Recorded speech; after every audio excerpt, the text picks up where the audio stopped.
Greetings and welcome to my dear Scorpio. This is Ron from Tarot of the Twin Sun. Welcome to the channel. I am working today with a 9-card spread known as the Great Mirror. The Great Mirror is a tool devised in order to see the apparent karmas between you and a significant other. This significant other can be anything of significance, person, place, or thing. Please take only what you will, and we'll try to look deeply into the 8th house and figure out that which, through the light, we may see in darkness, that which we are seeking, or perhaps that which we are missing in some sort of way. The intensified polarities of the 8th house show essentially how the loss of the self leads to polarities of the other, and these are intensified extremities, likenesses, as well as feelings of simulacrum or perhaps imitation that need to be expressed in order to eventuate itself into the 9th house, into truth and philosophy. So we are going to look into the depth and the complexity of the energy of Scorpio through, through the possibilities of intensified realities that may exist between you and a significant other. Let's go ahead and begin. This is for February 2021 for the energy of Scorpio. Please take only what you will. This shall not resonate for everyone, but for those that do, remember to use your discretion. I do appreciate you and your support for the channel.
And we begin.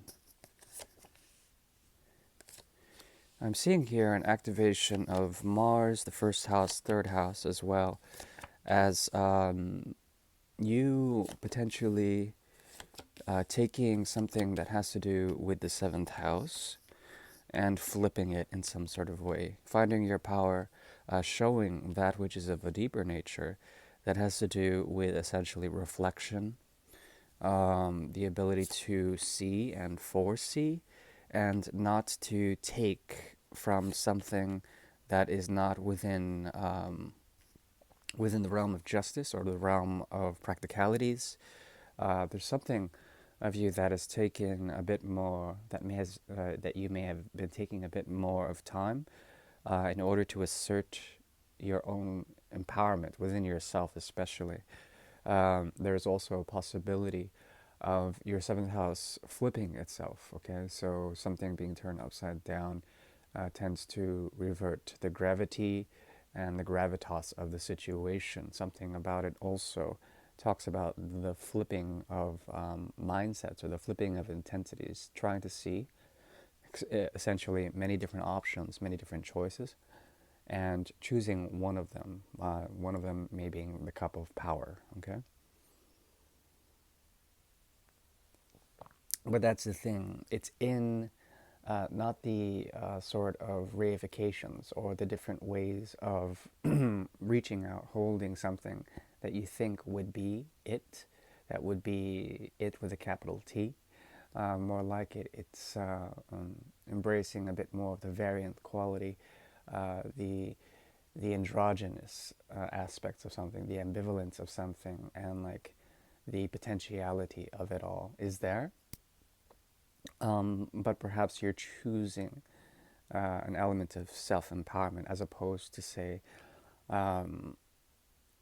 having to deal with someone who may be trying to find balance, someone or something, someone of significance or something of significance that is trying to find balance within itself.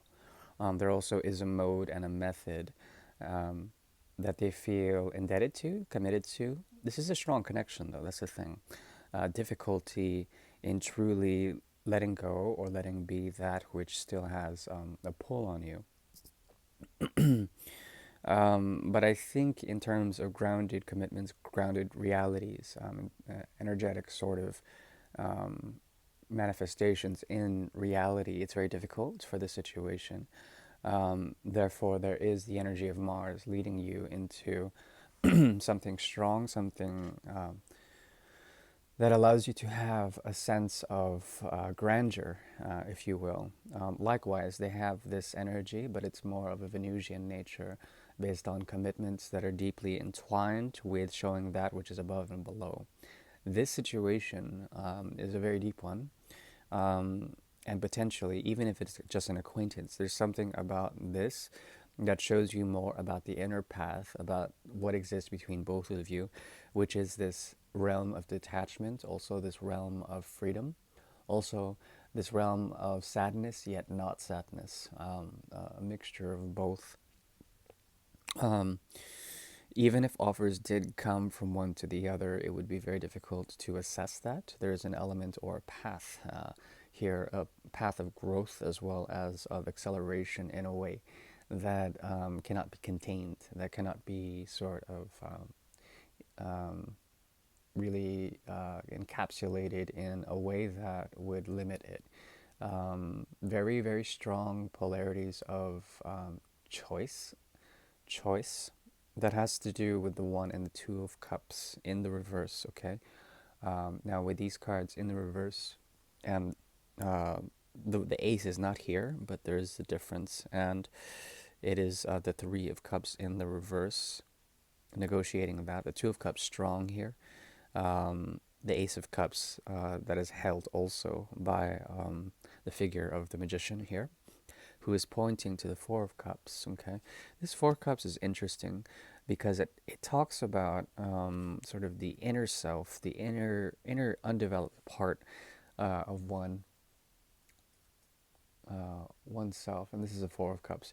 There's something about it that has to do with the negotiation, the reflection of this page mentality between each other, being the stepping stone. There's a lot of children that are revolving around this star, and they are the bridge, essentially. Children from the Six of Cups, Page of Cups, and the Page of Pentacles here.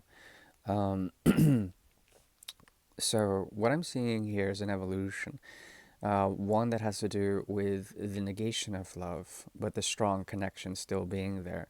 A strong strata of major arcana here on your conscious level with Mars as well as with the Emperor, Taurus, and Aries strong on your end. Aries is sort of showing you the the Martian influence, a strong drive, and then Taurus showing a bit more about your seventh house, which is it's sort of enamored with the energy of Venus, triggered by that. So there's sort of an interesting duplicity about this Emperor.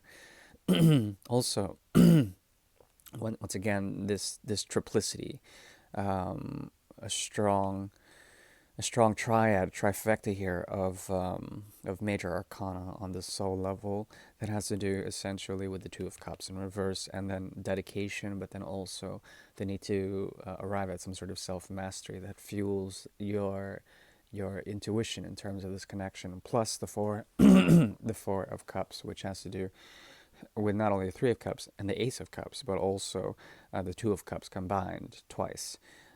So there's a difficulty in actually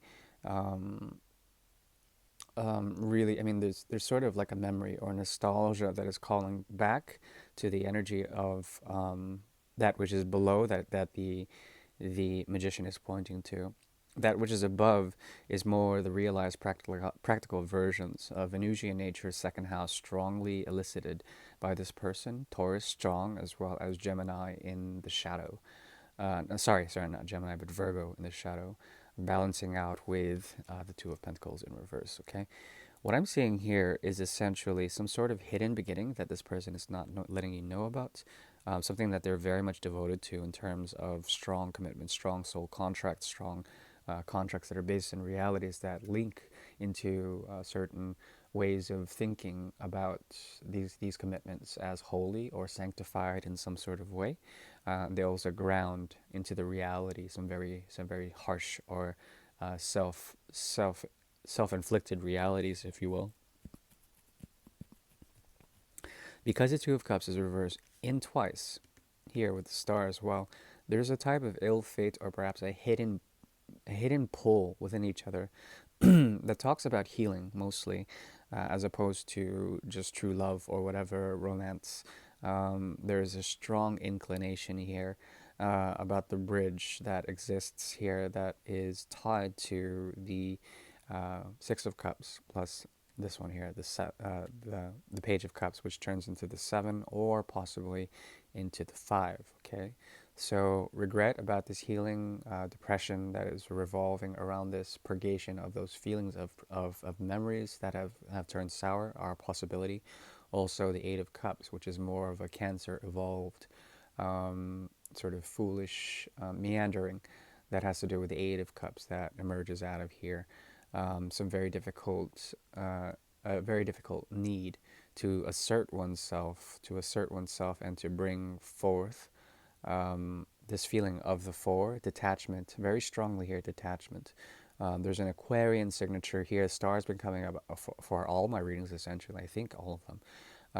This one being in reverse, there is an element of healing that still needs to occur, and perhaps both of you don't want to acknowledge this, or perhaps there's a sense of denial. The memories are strong and very intoxicating. Perhaps you're still sort of invested in a way. Not to tell you that you are obsessed about this potentiality, this container, this empty memory, or this memory that you may have lost, that is still there, but you can't put your finger on it. It's also a possibility. But it's intense, and that's the thing. The intensity of this situation leads to, let's see, the seventh, yeah, the ace. The ace finally emerges on your end, especially. But they also have the ace, but it's more of an idealized ace. Connection is strong, I would say. Taurus is strong here as well, eliciting your seventh house, moving away, if you will. The seven strong here as well, Seven of Cups. So there is something about this that triggers a hidden aspect about the emperor trying to move forward or stay still and avert its gaze away from the situation, trying to really find a sense of self-empowerment or purity, clearness of thoughts as well. But then the seventh house activation, the Taurian quality here, strong. That talks about the pulling away of certain things, the idealization, the vision, the stagnation, very strong.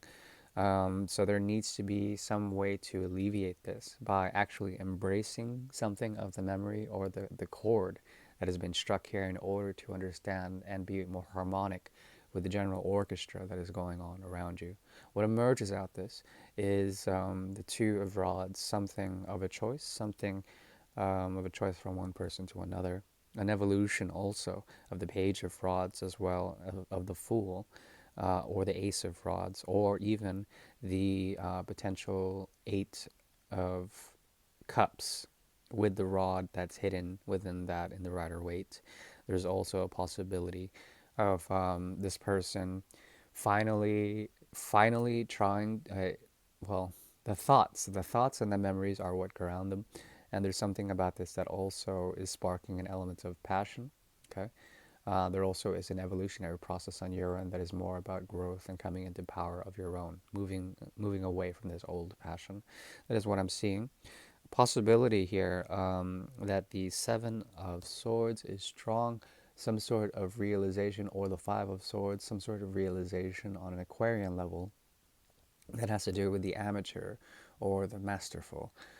Something about learning through this will help you to understand about the expectations of certain desires that may have been fueling this connection. Yeah, that is what I'm seeing. The advice is to come into clarity, come into purity with that, and find a sense of balance in order to alleviate anything that has to do with memories um, that are partitioned in some sort of way, that may also be effaced or have some sort of degradation. If you imbibe into these, there's a possibility to find a sense of purity, or a sense of why you made the choice, and how there is a possibility to see through the veil, to see through the difficulty of Neptune or Venus and Scorpio. That is what I'm seeing. Please take care now. This is Ron from Tarot of the Twin Sun signing out. Thank you very much. Bye bye.